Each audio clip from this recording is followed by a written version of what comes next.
Halo, saya Kerta Widiawati dari Hutton Education Center. Video series ini adalah video kita untuk belajar wine. Jadi, di rumah aja belajar wine.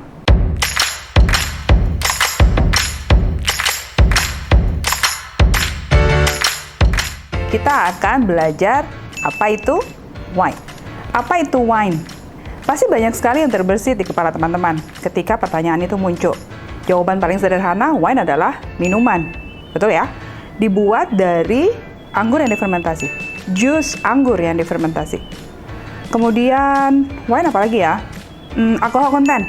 Alkohol kontennya antara 8 sampai 22% alkohol.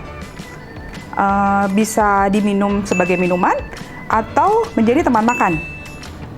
Dari buat gaya sampai gaya hidup. Tipenya banyak, stylenya banyak sekali, brandnya banyak sekali. Harganya mulai dari yang murah sampai yang mahal. Kenapa ya? Padahal katanya cara buatnya cuma jus anggur yang difermentasi. Kita akan bahas itu hari ini. Kalau bicara mengenai wine, kita bicara mengenai anggur. Secara sederhananya, apapun rasa yang ada di dalam anggur akan menjadi rasa di dalam wine. Sekarang kita bahas, apa saja bagian dari anggur yang sangat penting. Di dalam anggur, pastinya sudah pernah makan anggur dong. Di dalam anggur ada flesh containing juice, ada daging buahnya. Rasanya apa ya? Kalau nggak manis, asam. Kita mulai membiasakan yuk menggunakan bahasa yang biasanya dipakai untuk istilah-istilah di wine. Flesh containing juice, daging buah di dalam anggur, rasanya sweet dan asid. Kulitnya tahu dong rasanya, pernah makan kulit anggur kan? Rasanya sepet. Atau dalam istilah wine, kita sebut tanin. Kulit dan biji di dalam buah anggur memberikan rasa tanin terhadap wine. Tapi kulit bukan hanya memberikan tanin, dia juga memberikan warna terhadap wine. Jadi warna dari wine datangnya dari kulitnya. Secara sederhana teman-teman, mau bikin white wine, bahan dasarnya anggur warna putih. Mau bikin red wine, bahan dasarnya anggur warna merah. Nanti kita akan belajar bahwa ternyata bisa membuat white wine dari anggur warna merah. Simpan dulu ya, kita akan bahas di session berikutnya. Apa yang membuat wine berbeda? Ada beberapa hal yang membuat wine berbeda. Yang pertama, grape variety atau jenis anggurnya. Jenis anggur kategorinya cuma dua teman-teman. Ada white grape, ada red grape. Yang namanya white grape nggak putih juga warnanya. Mulai dari hijau sampai kekuningan warnanya, gold in color. Yang kedua kategorinya adalah red grape. Yang namanya red grape mulai dari hijau, semua anggur pada tahap awal warnanya hijau. Kemudian berubah warna menjadi pink, purple, sampai ke black in color. Kategorinya dua, red grape, white grape. Setiap jenis anggur dan jenis anggur banyak sekali. Oke, setiap jenis anggur mempunyai karakteristik yang berbeda dari jenis-jenisnya sendiri. Dan yang sangat mempengaruhi adalah elemen yang kedua yang mempengaruhi wine, yaitu environment. Environment dalam wine kita sebut terroir.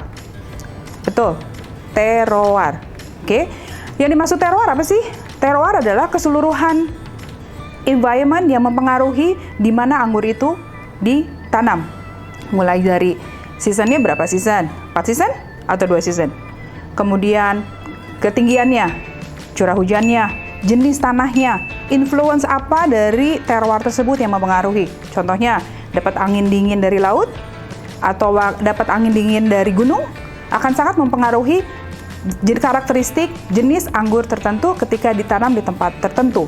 Itu yang menjadi menarik, bahwa setiap wine akan bisa mempunyai karakteristik flavor yang berbeda tergantung di mana dia ditanam. Hal ketiga yang membuat wine berbeda adalah human, orangnya.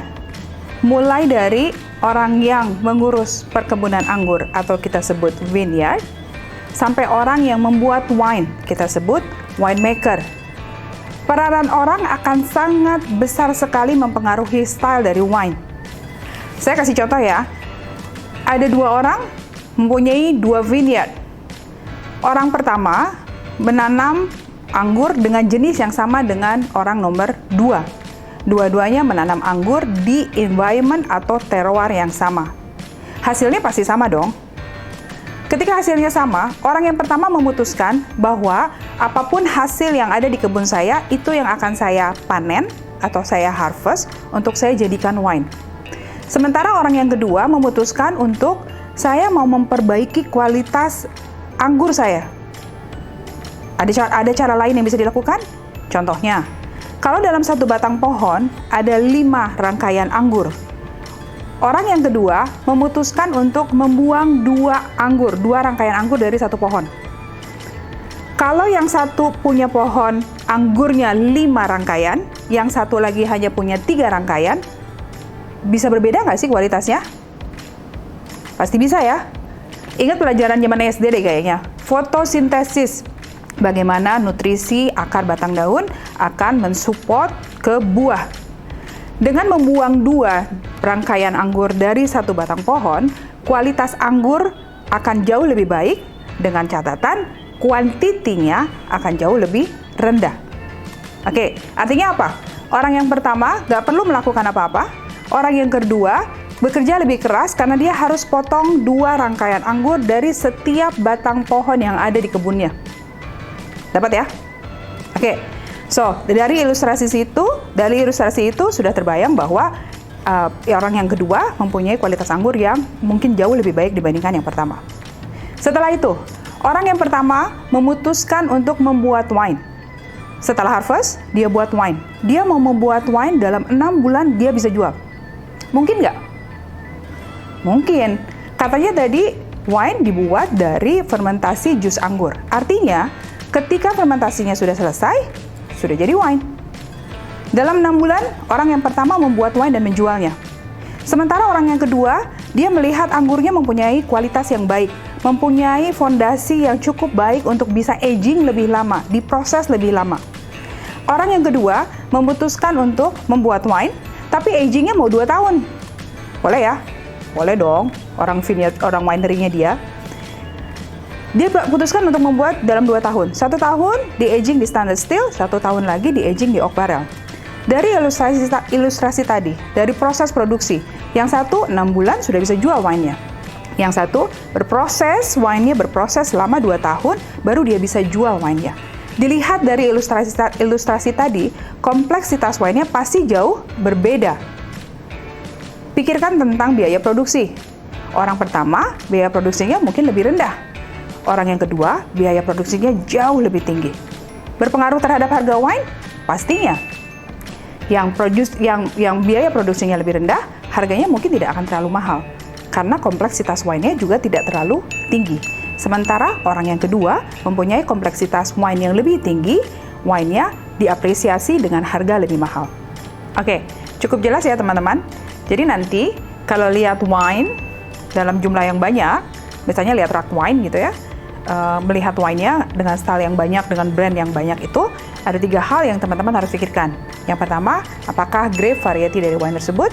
Yang kedua, environment atau terroir, di mana wine tersebut berasal, di mana anggur dari wine tersebut ditanam. Oke? Yang ketiga adalah human, influence apa yang dilakukan oleh human, mulai dari aging-nya, style membuatnya, dan banyak hal yang dilakukan ketika dalam proses membuat wine. Oke? Cukup jelas ya? Sekarang kita tahu apa itu wine, apa yang mempengaruhi wine, dan apa yang membuat wine berbeda. Semoga bermanfaat. Oke, jangan lupa ya teman-teman untuk subscribe dan like video ini, dan pastikan teman-teman follow Instagram, Facebook dari Hutton Education Center untuk dapatkan series dari video-video edukasi kita. Di rumah aja, belajar wine.